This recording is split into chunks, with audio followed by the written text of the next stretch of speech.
Let's Get To presents 5, 4, 3, 2, 1.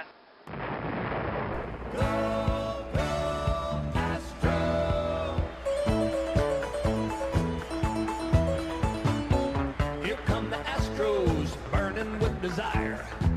Here come the Astros, breathing orange fire. Here come the Astros, with winning on their mind. Here come the Astros, number one every time. Go, go, Astros. We want Houston! We want Houston! Alvarez hits a high drive, center field. Beerling's back! This game is turned upside down! And the pitch is lifted to right by Castellanos. Long run for Tucker over toward the line and foul territory. Makes the catch, and the Houston Astros do it again. 2022 World Series champions. And now, Go Astros. Astros baseball from three guys who've been there since Art Howe had hair. Here come the Astros, breathing orange fire. Here come the Astros. Good morning, Astros fans. It is Monday, May 1st, here in beautiful Glen Ridge, New Jersey, or at least in my house there. And we have survived 1 month of the baseball season. And today we get to celebrate May Day. We'll have a May Day question a little bit later to end the show for a little bit of non-baseball content. But let's focus on the baseball. And to me, it seems the big question around sort of Astros fandom right now is, how do we feel about what emotions are we supposed to have? James, you had a tweet yesterday that was, I thought, it went against, I think, the grain of how people are feeling. You wrote the 12-game gauntlet is over, 12 games against some of the best, projected to be best teams in the league, 8-4. Not too shabby. And 8-4 is better than not too shabby, I think, and that's part of it. Perspective two is, I looked at that, and what's the contrast? And I went and looked up on Twitter the words, the search for Abreu trade Yuli. And many people have decided that is the potential solution to the Astros' problems. And are we happy or are we angry as Astros fans? I'm happy. I don't understand. Look, I mean, I think one of the things that people like our show is, even when the three of us disagree, I think most people agree that we have a really healthy perspective on things. And we have said from the beginning, be right within the grasp of all of this by the time everyone comes back.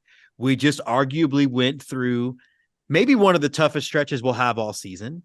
8-4. I can't wait to play easy teams to beat, like, the A's or the Yankees. But I'm we have a losing record against the non-good teams on our schedule so far. And that's very on brand on the years we win the World Series. So I'll also take that. To me, I'm happy. I know we're going to talk about the whole Yuli Abreu thing and Maldonado later on, but I am happy. And I acknowledge I might have felt very different if they would have lost last night, but they didn't, so I don't. Andy, how should we feel? I mean, there probably should just be a bot of me for the first 2 months of the show every season.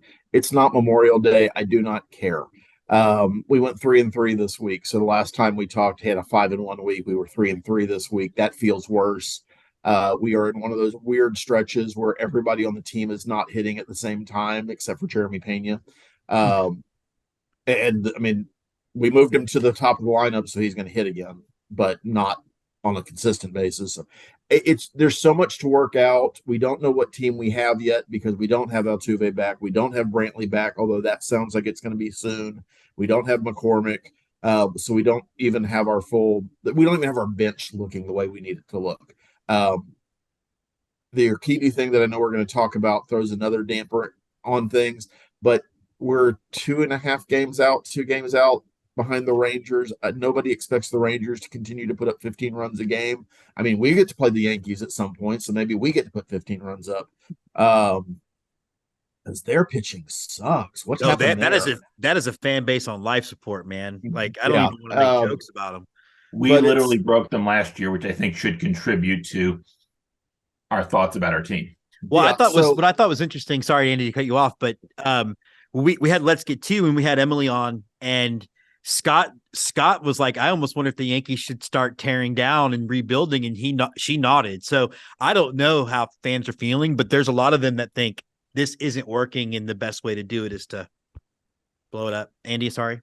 No, I was in Yankee Stadium a couple of weeks ago, and they were booing their own team during a loss to the Angels, and that feels very on brand for me for the Yankees from what I see from afar. So I didn't, think a lot of it, but you run out Aaron Hicks and your left field every few days, and I think that irritates people, which is similar to the situation we have right now.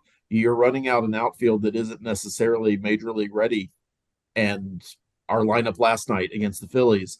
I made a comment on Twitter. We're playing with half a major league lineup because that's what the rest of those guys could very well be in Sugarland right now, and nobody would bat an eye if that was true.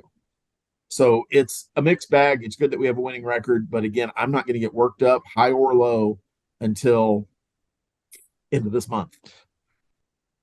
Yeah, I mean, I wrote yesterday on my Substack about the first six of the season, and they had a winning six again for the 13th straight six. They continued to be a consistent team. They've had some, as they did this time, 14 and 13, where they're just half a game over 500. But it speaks to, again, the long-term consistency of this team. And frankly, our anger, and look, this starts looking more and more like the Yankees, or, frankly, my experience as an LSU fan is we've started acting more like University of Texas over time. It's championship or bust, and nothing else makes us happy. And it's 162 games. If you have that attitude, I mean, you can't. I mean, it's just not useful, and it takes away from the fun of being a fan. Yeah, and I don't know how it's healthy to live and die for 162 games. I don't know how it's healthy. And to take every loss as an indication you're not going to. It's one of the things they did when I was reviewing when they had the bad stretch earlier this season and looking at what I'd written about this previously last year. And they had like a week where they lost a series to the Marlins, and I forget who else they lost it to. And one of the comments I made is like, everyone's going nuts on social media. And then when you offer them perspective that it's going to be fine, they're way up in the division, everyone says, yeah, but this will, but I'm not worried about this. I'm worried about October. And those concerns really didn't matter in October. They did fine. Yeah, and I think the problematic that we will eventually run into, right? Because eventually this window, if it doesn't close soon, we might have one of those, like when the Giants went on their run, have a year where the play, and then that they'll be excited because they'll finally be able to be right. And I think that's the part that's going to suck. Well, that's the trick with always predicting doom and gloom. You're going to be right at some point. So congratulations, because things don't always work out. It's hard to win a World Series. However, it's one of my favorite complaints. Well, these wins matter just as much as the ones in August and September does. They do. The difference is time. And we've got a lot of time left in this season. We have months and months and months left. Yeah. Months with Michael Brantley in left field and Jose Altuve at second base, and Chas McCormick coming back, should be this week as well. And all of a sudden we know they're going to have better players than they do now just through healing. And now Dubon, who's hitting, will now be hopefully as valuable an asset as Diaz was at his. I mean, there's a bright side to all of this. If some of these guys continue to hit that maybe aren't major league roster worthy, they might be the trade bait we might need. I mean, there's lots of positive ways to look at what's happening right now with this team. Yeah. And again, 15 and 13 winning record, and we move into May, and they've struggled a lot in April, and they played well in May. So fingers crossed that continues. But one of our concerns for May reared its ugly head last night in the last night of April, when Jose Urquidy had to lead the game after 5 1/3 innings. He said last night, this is different than the other times when he's injured his arm and had to go on the IL. And you could read some positivity into the comments last night that maybe it's not bad. On the other hand, it's a shoulder injury to a pitcher. That's always sort of worrisome. And my guess is he will need a short IL stint no matter what, though note the word is guess there. So We may need to replace Jose Urquidy in the rotation. Lance McCullers hasn't started a rehab start, so he seems to be a ways away from that. I saw the words Forrest Whitley way too many times on Twitter last night. Andy's giving us for our listeners. Andy's giving his big shake here. It seems to have to be between Brandon Belak and JP France as the two main candidates on the 40-man roster to make a spot start if and when we need it sometime soon. Thoughts about either one of those guys, other than hurry back, Jose, because minimal starts from those guys would be best. This is going to sound like a very spoiled fan, but I'd just as soon bring up JP France because we know what Brandon Belak's going to do. We have the luxury of seeing what somebody we haven't seen might do in a major league setting, so let's give the kid a chance. I don't think Belak has been pitching better. France has been pitching better in Sugarland than Belak so far this season. And that's the reality of the situation. I think France has put himself in more of a position to deserve the chance, and I think he's more likely to help the team. Belak runs really hot and cold, and unfortunately it's more cold than hot. We just don't have a lot of pitching depth that's major league ready or even quasi major league ready. So the three guys you mentioned, those kind of are our options. And of the three, you take the 5 of clubs. I mean, it's not a great card, but maybe you can win with it. James? I mean, I'll be a sunshine pumper. I think that's the phrase. Look, the fact of the matter is that Urquidy has been a very hot and cold pitcher this season. He has been a 5th starter in quality. I don't know that he's had two. Like, we can all agree that Garcia has maybe figured it out, at least for the last 2 to 3 starts. Urquidy has been hot and cold. He was fine yesterday. He wasn't great before. He very rarely gives you 6. I don't know that it's going to be that big of a replacement when you bring up. I agree, JP France is probably the guy. I seem to feel like I guess I'm a bigger fan of Belak than most people, mostly because he just looks like he's going to cry on the mound, and I feel bad for him. But I don't know that this is going to be that big of an issue for a guy that we all were wondering whether he would be in the rotation when LMJ comes back in the first place. Obviously you'd rather have him than not, because again, maybe trade bait. And it does sound like first of all, do we love the fact that we're actually hearing real things from players when they get hurt now? This might be the best Dana Brown sort of influence of, I'm going to be honest with you how I'm feeling, as opposed to he's not taking questions right now, like after Jordan the other night. So I don't know that I'm too terribly concerned about a pitcher that I know it's early, but has, I think, a 5 ERA. So maybe somebody getting a different shot is exactly what we need right now. Yeah, I mean, Urquidy's value is primarily that he is, usually a league average pitcher. And we saw more of that last night, where pitched pretty well, 2 runs over 5 1/3, both on home runs, which is very Urquidy. I'm more optimistic on Belak than Andy. So I guess I'm more in your camp, James, which is that he's not quite Jake Odorizzi, but he's kind of a half step down from Jake Odorizzi. I think I wrote at the beginning of this season, the less we see, Brandon Belak had 2 starts, I think, last season. Maybe it was 4. And the less we see of Brandon Belak, the better, because we have better options than Brandon Belak. But in terms of picking a guy out of the minor leagues, he's serviceable and can be a bridge for a short-term period. Obviously, the concern would be is if you need something longer term. Obviously, part of the solution to that is Lance McCullers returning and recovering, which, again, fingers crossed. Hey, what do you know, guys? Lance McCullers is injured and slowly coming back rather than quickly coming back like he says he's coming back. Well, I think part of where I come from a bit about being a spoiled fan is Brandon Belak is the kind of pitcher who pitches on, 20 of the 30 major league teams on a regular basis. He doesn't start in Houston because we have been blessed with a wealth of starting pitching for the last 5 years, 7 years.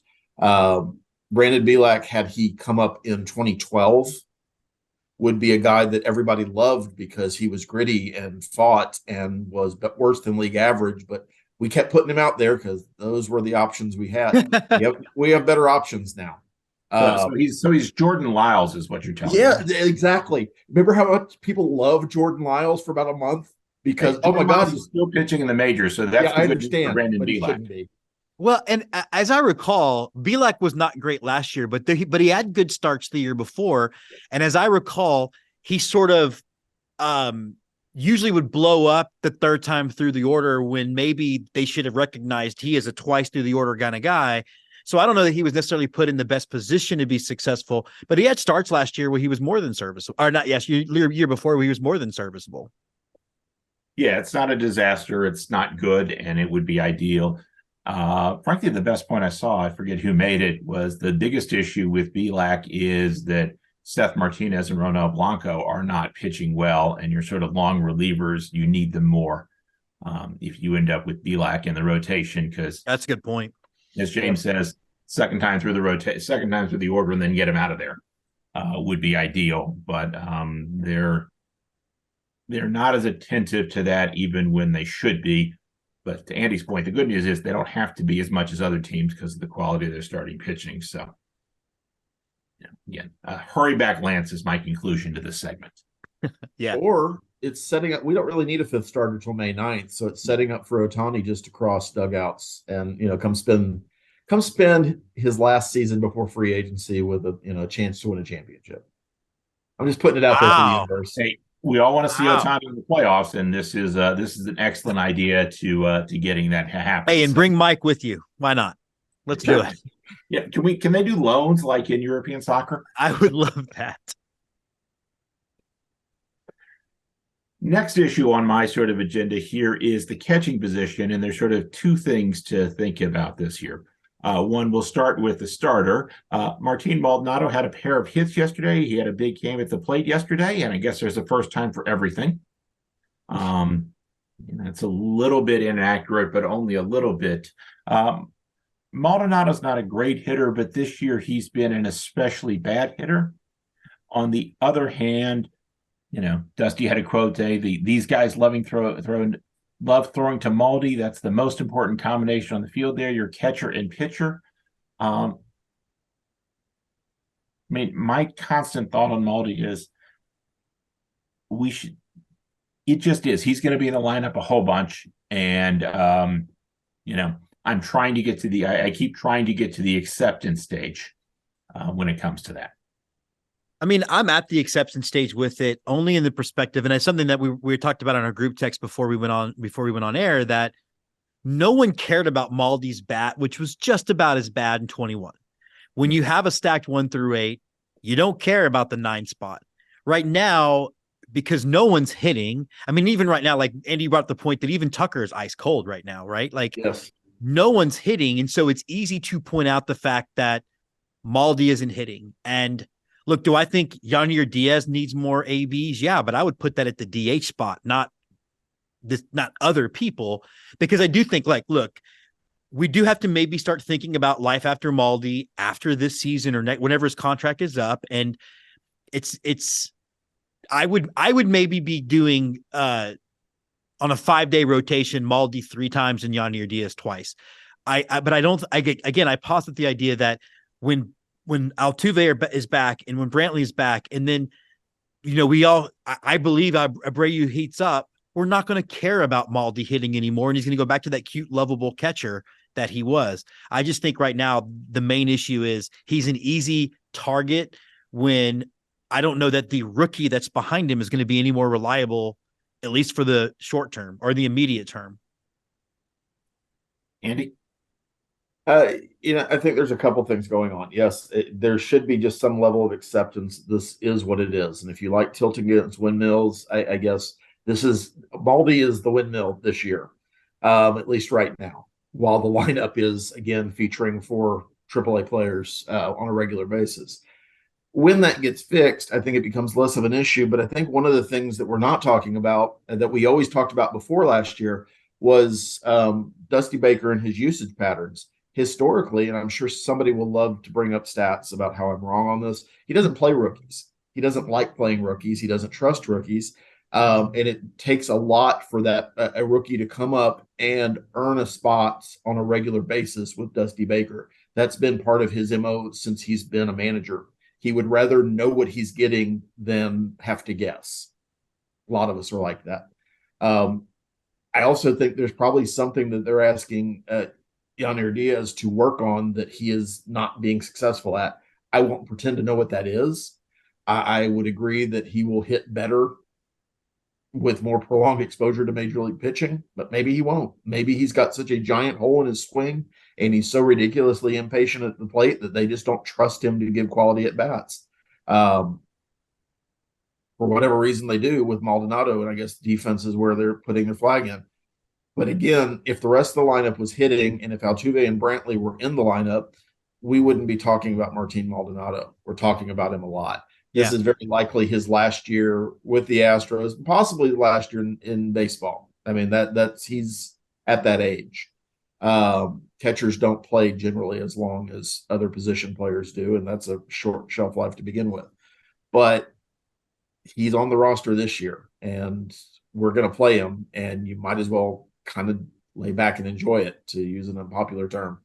Well, Brian, one of the things too, I think you were the one who pointed it out on Twitter a while back, that there are other metrics that you can use to evaluate a catcher beyond just, obviously his hitting or his ability to throw out base runners, but there's other defensive metrics in there as well. And I just feel like, for me, we're back where we didn't think we'd be, right? We didn't think before Altuve broke his hand that we would have to be a team as reliant on pitching. We thought we would finally see a shift back to a deep lineup and I just read the message. A deep lineup. I can't believe that was a reference, by the way. Anyway, a deep lineup and good pitching. Well, now with Altuve out and Brantley out, we're very much like last year's lineup. My thought is, if you're going to be more reliant on pitching, you won a World Series with Maldonado managing that pitching staff. I don't want to manage and have people think, well, this might be the year it doesn't work. I'd rather ride this horse until it just doesn't work anymore. And one thing I'll add on to sort of Andy's point is this team has really important short-term interests. They want to win this year. And it would be great to develop young players and bring them along and set themselves up for the future. But that is less of a priority than winning the division and winning the World Series this year. And so it's understandable they make the more sort of short-term decision, and they'll continue to make some of those. They can't fully ignore the long-term. And part of that is catching is a position in which, and this is true across the majors, you occasionally get a guy who comes up like Adley Rutschman and who is ready on day one. Adley Rutschman spent a lot more time in the minors than you would think. He's older than you think. So development, particularly if they're still invested in Corey Lee, in addition to Yiner, is something that's valuable. And so, but they got to balance that against, hey, they need to win this year. They see great value in Maldy's relationship with the pitching staff. I'm not surprised if Maldy's a starting catcher next year, but that's a discussion for the fall. Yeah. Right now. But I think also, to your point, if we're looking at a longer injury for Urquidy and we're looking at LMJ, because last I heard he was thrown off flat ground. Has he even thrown off a mound yet? I don't know. He's thrown off the slope of the mound, not the rubber. Okay. I have found more degrees in how you learn to pitch from following Lance McCullers' injury updates. Yeah. Anything else in my 50 years of, on this. You got to love it. But if we're going to start relying on young and experienced arms, I want the most experienced guy behind the plate. I just do. Well, and oddly, they do the opposite, where the youngest guy, they let Yiner catch for the youngest guy. Yeah, and I don't know if they had just it's the more veteran guys who insist on having the veteran catcher, and they let Yiner catch Hunter Brown, and I'm not sure it's all catching, but Hunter Brown's done very well so far this season. So I'll talk about him in a minute. Andy. Oh, I have nothing more to add to this conversation. I can make another inappropriate reference if you let me go too long. All right. Fair enough. We had an offline conversation about which of our necks we would donate to Yordan Alvarez to get his fixed up. Happily, he was back in the lineup yesterday, and they didn't put him on the IL. But My argument for my neck is A, it is the largest, and B, since I turned 50 last week, I clearly don't need my body for anything useful anymore. So a donation to Jordan would be, would be a better use of it than I probably have. You're a giver. I love that. All right. We have started our segment here on the player of the week. And so that gives us all a chance to say which player who we thought was in whatever way, or which Astros entity we thought in any way was best this week. James, I'll start with you. Well, I don't know. I was impressed with Hector Neris this week. I feel like he kind of goes as the unsung hero of the bullpen, but I think Dusty throws him in more tough spots than just about anyone, and he seems to for the most part come through. Now, Astros fans on Twitter will remember the few times he does not, which I think we should go to their work and just be around to make sure that we can monitor their times that they're not, like the Jerry Seinfeld thing when he goes and boos somebody at work. No, I think Hector Neris this week is my player of the week. Excellent choice, I think, because as you say, Neris he's not the dramatic guys in the bullpen. You're like, my goodness, how does anyone hit Presley or Abreu? But he's someone who has been remarkably steady and has earned his free agent contract. Andy, your player of the week. I already mentioned him once. I'm going to go with Jeremy Pena. He got moved from, I guess, 6th in the lineup to 2nd, and then batted leadoff last night, which was curious to me. But for the week, he had 3 home runs, I think a 1.192 OPS. So certainly has improved over the prior couple of weeks where he was scuffling quite a bit. I'm hoping this is I don't know what it is about the Astros and our love for players that don't hit in April, but we have a few of them. And Jeremy Pena, I don't. It's too early to say if he's one of them, but he was kind of trending that way. So I'm glad to see that he ended the season ended the month on a high note with a great week. His defense is still a little bit weird, but he went through a couple of spells like that last year too, where his footwork just gets all kind of discombobulated, and then he comes out of it and does really well. So life with a young player, I guess, but he's my pick for this week, and a big reason why we won 3 of the 6 games we played. Absolutely. And Pena hit really well in April last year. He got off to a hot start, but possibly he's been spending too much time with Alex Bregman and Jose Abreu at those meetings in the mound, and that's rubbed off on him this April. So, you need to figure out a better strategy on that for next April. But we've got the Astros have 12 months or 11 months to worry about that. My player of the week is also someone I mentioned before, and that is Hunter Brown, because he had the best win probability added of any Astro player this week as well. He pitched the best of any Astro player this week. And Hunter Brown has the lowest ERA of any Astro starter, which I don't want to say is too surprising because he's really talented. He's really talented, but he's been in the majors now for 3 months. Didn't pitch a lot in October. When he pitched, he was very effective, pitched well in September, pitched well in April. So I'm looking forward to a Hunter Brown May because we continue to get excellent returns from Hunter Brown. And no home runs yet. It's way too early. Of his career, that'd be great. I realize it's way too early to ask this question, but he's still eligible for like a Rookie of the Year kind of award. Yes, he is. Yes. Yeah, so we can continue to monitor that over the season, though, as you say, way too early.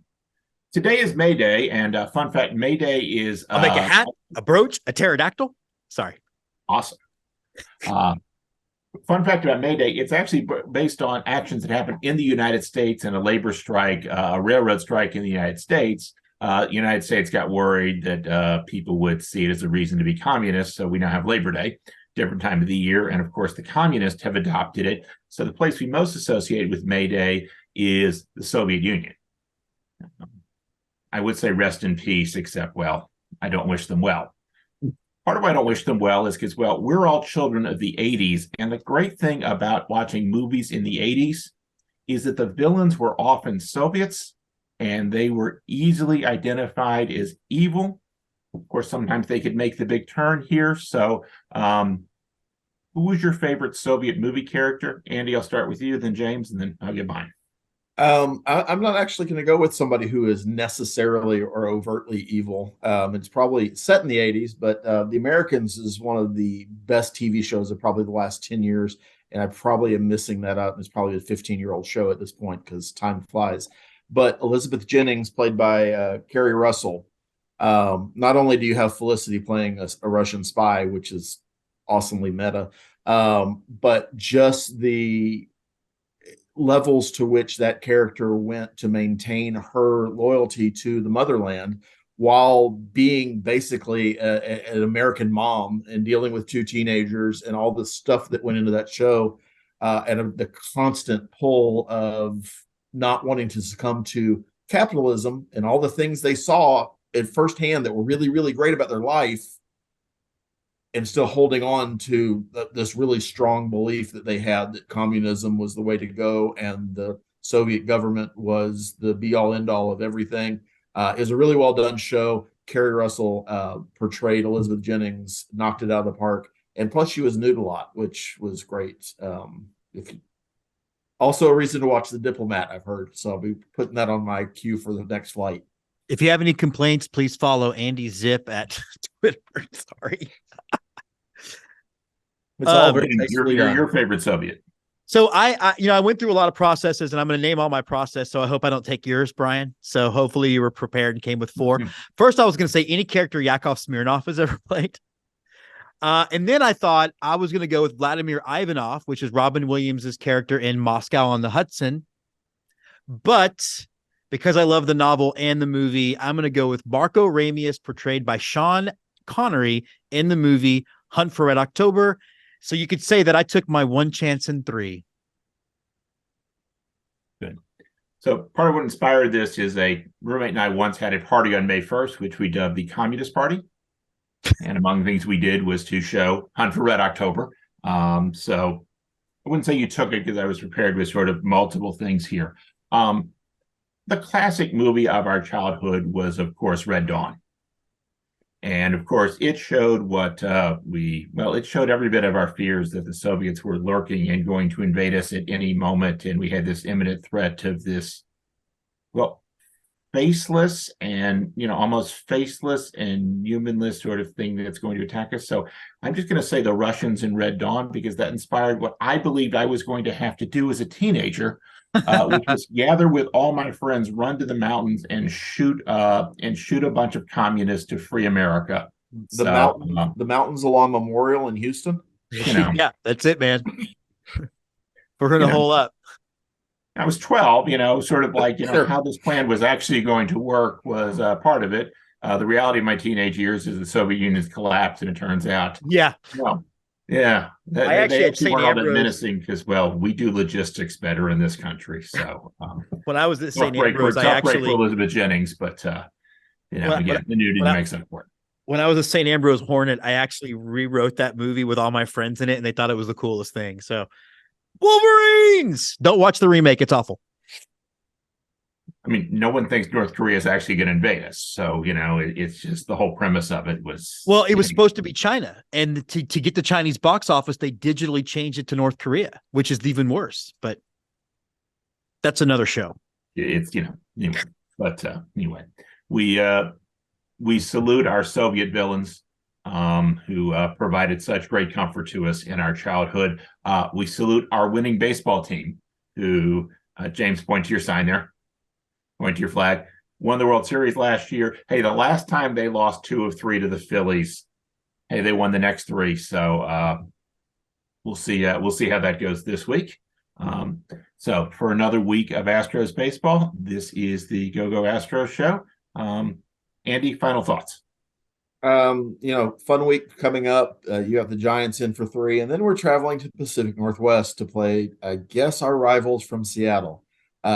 Like last year, Seattle's going to be all pumped up for this game. They're going to wear their new Milwaukee Seattle Pilots uniforms that they got over the weekend, and it's going to be very exciting. And we're not going to be prepared for a loud stadium or something again. Stay off Twitter because there's nothing good that's going to happen coming from this weekend. We win 3, we lose 3, anywhere in between. It's just going to be a lot of nonsense from overly sensitive Pacific Northwest, granola eating, hemp wearing, crunchy, crunchy, crunchy Mariners fans. So I bid you adieu till next Monday. Why did they legalize marijuana up there? Those people aren't going to take advantage of it. For my parting thought, I am wearing my incredibly awesome Fayetteville Woodpecker Star Wars Night Stormtrooper jersey for the episode today. It is May the 1st, which means we are 3 short days from the best movie themed holiday in the world. So when I say May the 4th be with you, I know that Andy and Brian immediately think the phrase. And also with you. There we go. And also with you. Oh, and Go with your Astros. spirit. No, it's sorry. You know, they don't do that at the synagogue now, so I'm very confused in my 2 times I show up at church each year. You know, and you know, one point here, it's 50 degrees this morning in New Jersey. Being in the north sucks sometimes. Go Astros.